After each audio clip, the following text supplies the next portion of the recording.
Seems like nowadays gyms are dominated by machines. Every gym you go into, there's a fuck ton of machines and not that many barbell or power rack stations. In my opinion, this is wrong, and I'm going to tell you why. Barbell training will teach you coordination, it will teach you proper technique, it will teach you how to make sure that the weight isn't uneven on one side. It will teach you, in the words of this book here, systematic loading. Yeah, this one right here. So why is this important? Why is it important to have the coordination and everything I've just mentioned?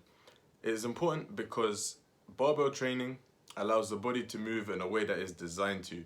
There's a reason why we have so many muscles and joints, and different joints can move in different planes of motion. There's a reason for that, right? The body is not meant to work one joint at a time, one muscle at a time, one something at a time. It's meant to work together, right? As a unit, as a system. Barbell training allows this through exercises such as, I'm sure you're aware, the squat, the bench, the deadlift, the overhead press, barbell rows, stiff leg deadlifts, things of that nature, right? The human body functions as a complete system, and that's the way it likes to be trained. Barbell movements and barbell training allows for that 100% in a more superior way than machines could ever do. In addition to this, barbells allow the weight to be moved in a way that the body is designed to move, because everything you do under a barbell is controlled by you, by the body, by your stance, by your width, your technique, the way you're doing the exercise, right? In comparison to machines, where when you hop on the machine, the only thing that you can adjust, the only thing that you can change that will work for you is the seat height. That's literally about it. That's the only thing you can change, the seat height. Everything else, you're moving, the things you're doing, the exercise you're doing, the movement pattern, the way your muscles and joints are moving are all determined by the machine. And there's not a one size fits all, not a one machine that fits everyone, that will work for everyone, right?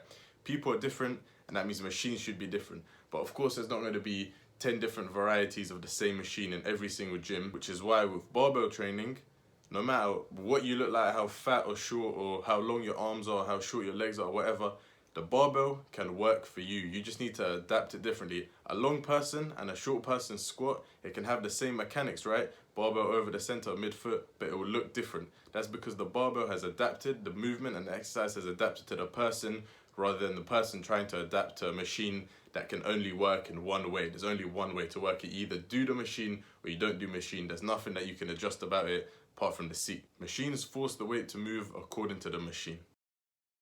The general pattern of strength acquisition must be similar to the general pattern that the strength will be used in. Essentially, this means the way that you gain your strength, your training, has to be similar in the way that you're going to use your strength, right?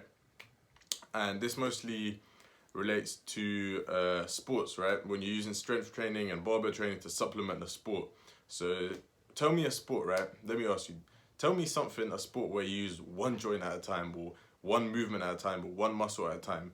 Literally none. So why would you work out and train one muscle at a time? Multiple muscle groups are used in sport. If you're trying to get strong in the gym to complement a sport you're playing, you're going to need to do compound movements. You're going to need to get underneath a barbell and squat or bench press, because that's the best way that the strength will carry over from the gym into your sport. The reason this is important is because when strength is acquired in ways that it's not going to be used, the neuromuscular aspects of training have not been considered or even thought of. The human body is a complete system that likes to operate that way, which means it must be trained for strength that way.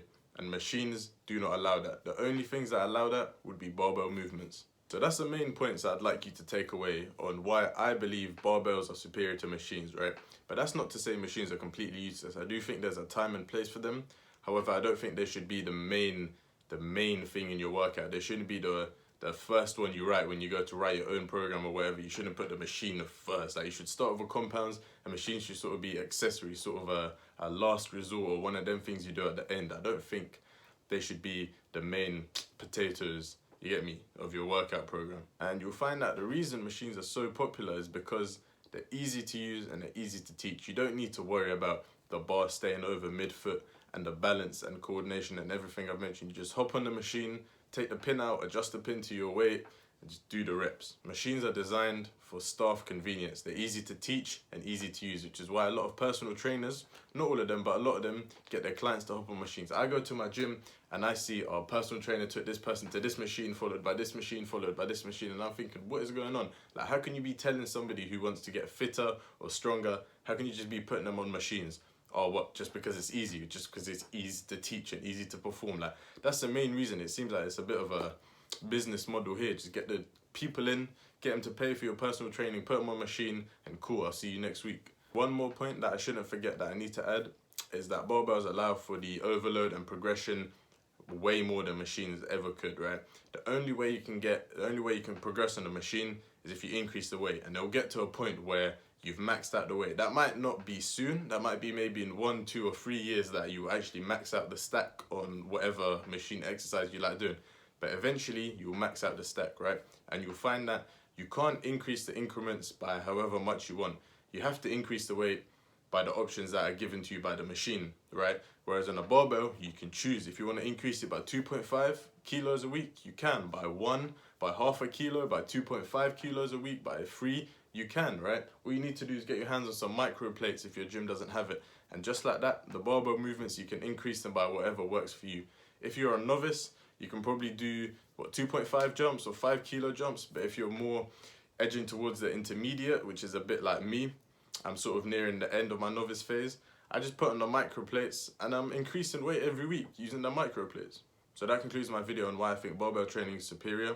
Keep in mind that I am also learning at the same time and that I'm not really experienced to a high level in strength and gym and all of that. So if you think what I've said is bullshit or you disagree, you can just let me know below and then we can talk about that. And in terms of that, that will conclude my video. I'm not saying machines are completely useless, I'm just saying that they're definitely not as good as the barbell movements. And I hope to see you in the next one.